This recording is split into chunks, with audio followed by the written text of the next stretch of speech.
Monsieur Tshisekedi, nous profitons donc de l'occasion que vous nous offrez aujourd'hui de répondre à nos questions pour revenir sur deux points d'histoire qui intéressent fondamentalement la communauté congolaise et en particulier celle de la diaspora. Parce que vous n'avez sans doute jamais eu l'occasion de vous exprimer face à cette communauté sur ces deux points d'histoire. Le premier, c'est durant la transition. En 1992, vous avez été élu par la Conférence nationale souveraine le 15 août 1992.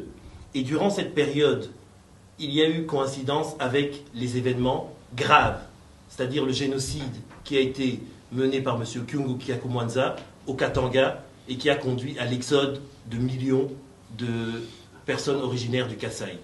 Durant cette période, vous étiez à la tête du gouvernement de Kinshasa. Nous voudrions savoir pourquoi votre gouvernement n'a pas agi pour essayer de stopper ce phénomène. D'abord, c'est une illusion ou une ignorance totale de nos réalités.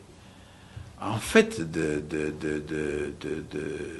ce problème, qui était l'auteur, le vrai auteur de ces refoulements des Kassaïens? C'est Mobutu.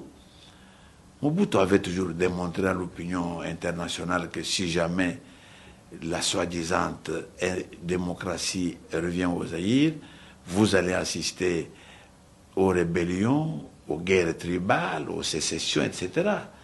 C'est sa manière de montrer que je vous avais dit que le peuple congolais n'est pas encore mûr pour la démocratie, et c'est pour ça qu'il avait suscité.